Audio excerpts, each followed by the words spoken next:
doing everything that they can to father children through lighter genetics and become more white looking because of the misleadings that we have received from the Christian church, the Christian conquerors, the Christian murderers, and the Christian plunderers and thieves and liars and warmongers is what they are more than anything. So what they did is they came in and they stole all our history, because this is the cow goddess Heru, the universal mother. Yes, you can see this is the birth house of who they call that Jesus, but this is the birth house in Egypt of the god Heru, who sat on his mother Aset lap, who was the child that she bore through the spiritual passage where she went to the other side in the spiritual form of the bird and copulated with her fallen husband Asar. All of this stuff is all wrote in stone. This is all the stuff that you see on the wall here that the Europeans went in and destroyed and tried that the world could never ever be able to understand it, because it tells the story of everything they stole and put in their religious conceptualization around Christianity. They stole off of these walls around our religious conceptualization, but not even religion. They was just philosophical viewpoints to how our universe worked. And we all knew that we were all inside of a universal vagina that was constantly having sexual union with everything that moved through it. And that's why these things were always shaped like male penises or phalluses all the time. And there would be one on each side with the female passage in the middle. And in the big building they call them pylons. But in this structure right here you could call them pylons, but you can also just call them columns. But they painstakingly wrote on every inch of stonework that they did to leave a message for everyone. And you can see how it looked like someone probably went in there and tampered with things, you know, to change it around and try to hide the conceptualization of what this really is. But I'm going to tell you what these are. These are the cow Heru. You see it in the nativity scene with the cow in the manger looking over into the little manger at Jesus. They are over here at the top of the manger looking down at the god baby Heru. This is where the Christians stole that from. This is a Torah book. It's good to pick these little books up. And it's written by the Mormons. The Mormons who write these books. The Mormons. Okay? But the Mormons are heavily into Kemet. Now, this is a chapel. This chapel is where Heru was born, in a manger, at December the 25th. Okay? Now, here's the book. Let me read it. You have the book? That's page 18. Here's the chapel, right where you are. Is that the same chapel? Yeah. Okay, you see where I have yellow there, right? Okay, so let me read it. This court and chapel, from a special unit within the great temple, they were used for the celebration of the day of the child in his cradle, a festival commemorating the birth of Horus, which, coming as it did at the close of the Egyptian year, offers a curious resemblance to the Christian festival of Christmas. Now, I want to say something right now before I let him finish, because I know what he's going to say.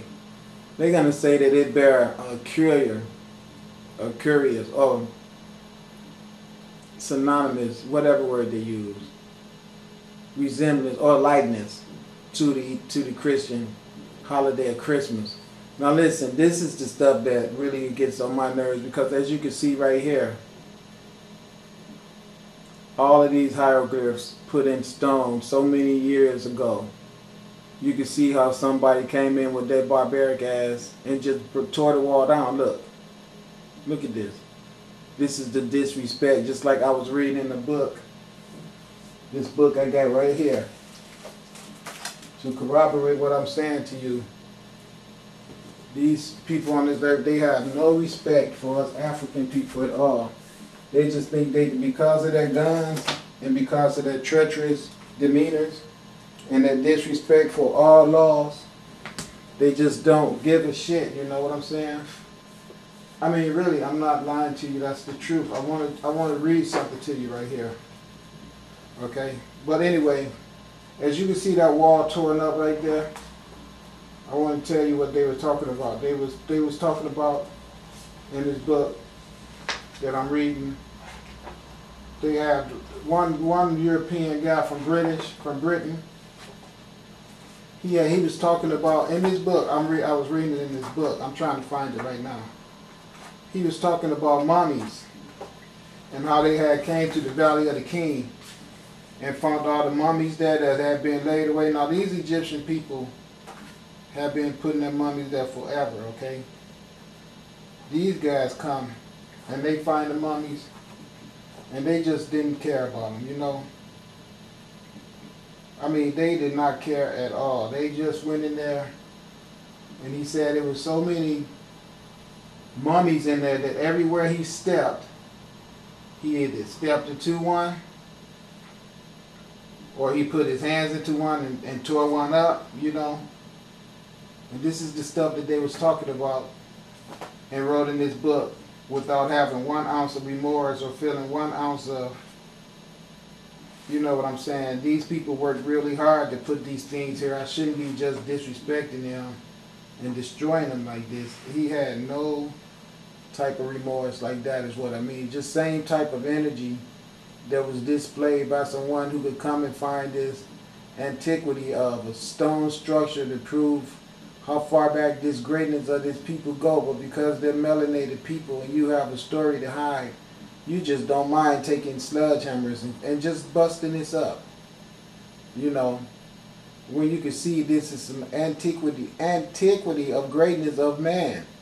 But the white people can't prove nothing of what this been their history, and they gotta hide their Jesus bullshit and cover up their Jesus story. So they can't have this outdating their Jesus, because you ask a question, well, if these brown people been on earth longer than your Jesus story has been on earth, how can your Jesus story be something that they need when they were already on earth, blessed with a God that gave them so much knowledge that they were doing this stuff 10, 20, 30,000, 50,000, 100,000, nobody knows how far back, 500,000 years before you white people even popped up on earth. And since they the one who control all the books and the carbon dating results and all this stuff is conditioned by them and their laboratories and their findings and their wealth makes them have the most bought magazines, and so their opinion is favored by the masses. They can tell you this stuff is 6,000 years old, but what if it is 1,000,000 years old? What if the minds of us melanated people is so great and we are so out there with our connection with the cosmos that we can actually build structures that can stay on the earth for 1,000,000 years. We knowing and anticipating everything that could go on this earth because of our knowledge of self, knowing that all the genetics of this planet has memory in it from their last embodiments or their last manifestations, and so that knowledge is valuable to you if you know how to turn it on and tap into it. So you got people like that walking around on the earth that's this wise because of their melanated skin and because of that cosmic connection with the true universal creator that has to be stagnated and forced into states of despair and desolation and homelessness and drug abuse and all this stupid shit that all these gods and goddesses on this earth have to be reduced to that level of existence because of the greed and murderous freaking tendencies of the Christian churches. And that's the truth about it. Those are the people who came in here and destroyed these temples and then had the nerves to plagiarize the whole symbolic makeup at the top of these walls. I showed you those 2 cows, and then they got them at the nativity scene now with that baby Jesus. And this is the birthplace of the god Heru, the son of Asar. And this is what you Europeans have been doing, and it does bother me, but I need to start acting more mature and don't be so aggressive. But you know, I'm gonna tell you something. I didn't even realize I was doing all that because I don't really think it's me doing it. I'll tell you guys that the sun talks to you through me, and that is the sun anger. That is the sun's anger that you hear coming out of me like that. That's what that be. Me myself, I am this calm person that you hear right now with my rational aspect. Most of the time that anger flare up and all that stuff that come out of me is because I be being pushed. And I have to challenge myself, and I say, now, are you having an ego? Are you expecting too much? And I be saying to myself, no, I'm not expecting too much by expecting people to have concern for one another. If they can't have that, why should they be on the earth? The reason why we have no concern for one another is because there's people who will come out here and deliberately destroy stuff like this. And this is straight up vandalism. And so, you know, they need to shut up with their religion, because they came over here and completely overlooked ours and destroyed our stuff and made a religion for themselves to fit their albinism that they stole from launching from our religion. And everybody on earth has a right to be upset about that, including the people that's white that was given the religion, who's going to have to find out now where it came from, the origin of it, and what a mess that they are all involved with, because the true concept of your Christian religion is the truth that's based in these stones right here that you see. You guys did not hesitate to destroy and try to cover up the grand antiquity of them and the true avenue of your source of your gospel coming from here. How could it be a curious resemblance when this predates European Christianity? What was the symbol of this temple right here? What zoomorphic form? The cow. The cow. Now, have you often wondered why the cow is always in the manger? Yeah. This is Hathor right here with the cow's ears that looked over Haru in his birth at December the 25th. Here you see a pictorial version of their painting of the European Jesus wrapped up like the mummy that was called the Carissing, that we'll get into in the lecture series, showing you right here, why is it a cow? No one had never asked, why is the cow in the manger? Because the cow was Haru. And when Haru was born in the manger, this was his surrogate mother, the cow. That the cow symbolically plays the surrogate mother over the European pictorial versions of the Bible that we have right here. So again, you can see where it all came from. I know this is hard for some folks, but you've come back to see it. Not one group, by the thousands who come here, is getting this like you're getting it. Just like you, I came here, and the ancestors were speaking from these temples. Relieve us from religious persecution. Relieve us from the beast of the Western world.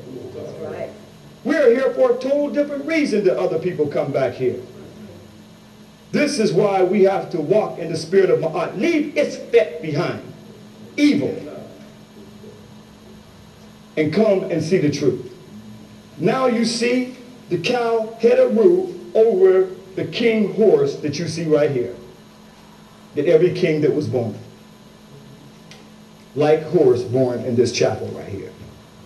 Put this in your own mental court of law. Let's see all the evidence. And once all the evidence is presented, we can see where European Western version of Christianity copied from this. And judge it for yourself. You've heard their side of the story? Take time out and hear your ancestors' side of the story. We're not saying for you to believe it, but just like the court of law of Ma'at, let's put it on the Makaru. Let's put it in the witness stand of truth, justice, and righteousness on the square. And we want to hear the truth, the whole truth and nothing but the truth. And then judge it in this middle court of law. Now, the surrogate mother is Heru. Her symbol is a cow. Why the cow? Because she represented the great Mother Earth. Now let's look at this, because on their own Torah books right here, a closer view of that, it says this. This court and chapel formed a special unit within the great temple. They were used for the celebration of the day of the child in his cradle. A festival commemorating the birth of Horus, that we call Haru, which coming as it did at the close of Egyptian year offers a curious resemblance to the Christian festival of Christmas. A curious resemblance. Thousands of years before their stuff, but it's a curious resemblance. Not only that, they go on to say that this small temple was called the Mimezi, or meaning the birth house in the ancient Kemetic, or they call Egyptian. The reliefs on the wall portray